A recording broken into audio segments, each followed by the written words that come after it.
एक समय की बात है, एक नवयुवक किसी स्त्री से आकर्षित हो जाता है और उस आकर्षण की वजह से वह अंदर ही अंदर तड़पने लगता है। तब वो गौतम बुद्ध के पास गया और बोला, बुद्ध, मेरे मन में इतने अश्लील विचार क्यों आते हैं? मेरे मन में हमेशा काम वासना के विचार चलते रहते हैं, जिसके बारे में सोच सोच कर मैं अपना सारा टाइम और एनर्जी बर्बाद कर देता हूँ, जिनकी वजह से मैं शांत नहीं रह पाता और मैं हमेशा ही स्त्री को देखकर मोहित हो जाता हूँ, अपने आप को रोक ही नहीं पाता। कृपया कोई मार्ग दिखाएं। बुद्ध ने मुस्कुराते हुए कहा, क्या तुम्हें पता है काम वासना होती क्या है? नवयुवक ने कहा, बुद्ध, मुझे ये तो नहीं पता काम वासना होती क्या है, लेकिन ये जो कुछ भी है बहुत बुरी है।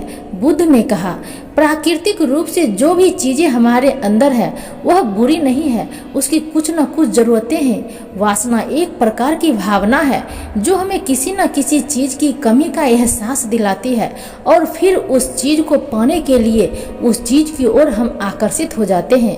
जैसे यदि किसी के पास धन की कमी है तो उसके अंदर धन की वासना उत्पन्न हो जाएगी। तो वासना कुछ और नहीं बल्कि एक प्रकार की कमी है, एक प्रकार की जरूरत का एहसास है, और जब ये जरूरत शारीरिक हो तो हम इसे काम वासना कह देते हैं। नवयुवक ने कहा, बुद्ध, ये तो समझ आ गया कि काम वासना होती क्या है, लेकिन अब मुझे ये बताइए कि ये हमारे अंदर आती कहाँ से है? बुद्ध ने कहा, काम वासना कहीं से आती नहीं है, बल्कि ये तो हमारे अंदर ही होती है और इसका होना हमारे लिए बहुत जरूरी है, क्योंकि यही मानव जाति का आधार है। नवयुवक ने कहा, बुद्ध, जब ये प्राकृतिक रूप से हमारे अंदर है तो फिर लोग इसे गलत क्यों मानते हैं? बुद्ध ने कहा, यह एक बहुत बड़ी समस्या है। लोगों ने इसे गलत नजरिए से देखना शुरू कर दिया है, इसे दबाने की कोशिश करना शुरू कर दिया है। काम वासना गलत नहीं है, बल्कि इसे गलत तरीके से प्रयोग करना गलत है। लोग जिससे प्रेम करते हैं केवल उसी के बारे में हमेशा सोचना, केवल उसी के लिए जीना, केवल उसी को अपने जीवन का लक्ष्य बना लेना गलत है। फिर बुद्ध ने उस लड़के से पूछा, तुम्हें क्या लगता है, क्या जानवरों में भी काम वासना होती है? नवयुवक ने कहा, हाँ बुद्ध, क्यों नहीं, आखिर जानवरों को भी तो अपनी पीढ़ी आगे बढ़ानी है। बुद्ध ने कहा, फिर हम लोग जानवरों के काम वासना को गलत क्यों नहीं मानते? नवयुवक ने कहा, पता नहीं बुद्ध, आप ही बताएं। बुद्ध ने कहा, क्योंकि जानवर अपनी काम वासना का उपयोग सिर्फ संतान उत्पन्न के लिए करते हैं, उससे सुख या आनंद प्राप्त करने के लिए नहीं करते, क्योंकि जानवरों को प्रकृति ने इतनी सोचने समझने की शक्ति नहीं दी है कि वो काम वासना को अपने सुख का आधार बना सके, जबकि मानव अपने समझ के बलबूते पर प्रकृति में पाई जाने वाली प्रत्येक वस्तु का सुख और आनंद उठाने का प्रयास करते हैं। हम इंसानों ने भी काम वासना के साथ यही किया है, इसे अपने सुख भोग का आधार बना लिया है। जिस भावना को प्रकृति ने मानव जाति का अस्तित्व बनाए रखने के लिए हमारे अंदर डाला था, लेकिन हमने उसे जीवन का सर्वोपरि लक्ष्य बना रखा है, और इंसानी काम वासना का यह बेलगाम होना ही उसके दुखों का सबसे बड़ा कारण है। नवयुवक ने कहा, बुद्ध, यह काम वासना हावी होती क्यों है? इसके बेलगाम होने का कारण क्या है? बुद्ध ने कहा, बुरे विचार उन बीजों का फल है जिन्हें हम जाने अनजाने में बोते आ रहे हैं। जिस रूप को देखने से, उसे स्पर्श करने से लोभ उत्पन्न होती है, काम वासना उत्पन्न होती है, वैसे रूप को हमें नहीं देखना चाहिए। जिस आवाज को सुनने से हमारे मन में काम वासना उत्पन्न होती है, वैसे आवाज को हमें नहीं सुनना चाहिए। हम जैसी चीजों को देखते हैं, सुनते हैं, हमारे मन में उससे संबंधित और भी विचार आने लगते हैं, और फिर हमारे मन में ऐसे ही विचारों की एक श्रृंखला बन जाती है जिस पर हम उलझ कर रह जाते हैं।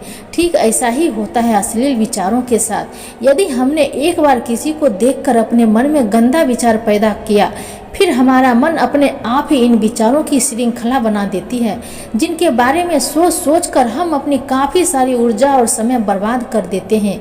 इसलिए हमें अपने आप को इन सभी चीज़ों से बचाना होगा और साथ ही अश्लील विचारों वाले लोगों की संगति से भी बचना होगा। नवयुवक ने कहा, बुद्ध, ये तो समझ में आ गया कि काम वासना हावी कैसे होती है, लेकिन इसे हावी होने से रोका कैसे जा सकता है? बुद्ध ने कहा, सबसे पहले पहले तुम ये समझो कि काम वासना की ऊर्जा को रोका नहीं जा सकता। इसे रोकने की जिद मतलब सीधे अस्तित्व से टकराने की बेवकूफ़ी होगी। इसलिए इसे सिर्फ रूपांतरित किया जा सकता है, और इस ऊर्जा को रूपांतरित करने के दो तरीके हैं। पहला है प्रेम और दूसरा है ध्यान। जब हम सच्चे प्रेम में होते हैं तो हमारे अंदर कामुक ऊर्जा हमारी खुशी और आनंद में परिवर्तित हो जाती है। लेकिन अधिकतर लोग शारीरिक आकर्षण को ही प्रेम मानते हैं, जो कि ऊर्जा का व्यय करता है, रूपांतरण नहीं। काम वासना की ऊर्जा को शरीर के अंदर रूपांतरित करने का सबसे सफल तरीका है ध्यान। ध्यान के माध्यम से हमारा मन स्वयं की अंतरतम गहराई में पहुंच जाता है। चिरकाल से मन में पड़ी हुई कई गहरी छाप और अनेकों विचार बाहर आ जाते हैं और मन की गहराई में खो जाती है। समय के साथ अगर तुम इस प्रक्रिया को बार बार दोहराते हो तो पाओगे कि तुम्हारा पूरा स्वभाव ही बदल गया है और तुम्हारे सामने दुनिया का हर भोग विलास फीका लगने लगता है। नव युवक ने कहा, लेकिन बुद्ध, ध्यान की शुरुआत हम कहाँ से करें? बुद्ध ने कहा, सर्वप्रथम तुम अपने साथ अकेले में समय बिताना शुरू कर दो, क्योंकि जो इंसान जिसके साथ सबसे ज़्यादा समय बिताता है वो उसको सबसे ज़्यादा जानने लगता है। और जब तुम खुद को जानना शुरू कर दोगे तो यह सारे भौतिक सुख तुम्हें छोटे लगने लगेंगे। और फिर एक दिन ऐसा आएगा जब तुम्हारे चाहे बिना तुम्हारे दिमाग में किसी भी तरह का विचार उठना बंद हो जाएगा। अपने सभी प्रश्नों का उत्तर सुनने के बाद वह नवयुवक खुश हो गया और बोला, भगवान, आपने उल्टे को सीधा कर दिया, भटके हुए को सही राह दिखाया और अंधेरे में दिया जलाने जैसा आपने मुझे अनेक प्रकार से ज्ञान की बात बताई। मैं धन्य हो गया, मेरा मन शांत हो गया। दोस्तों, इस वीडियो को ज़्यादा से ज़्यादा शेयर करें ताकि वो लोग भी इसे सुनकर अपने इस काम वासना की अग्नि को शांत कर सके। और लाइक सब्सक्राइब करके बेल आइकन को प्रेस कर दें। मैं मिलती हूँ नेक्स्ट वीडियो में, तब तक के लिए जय हिंद।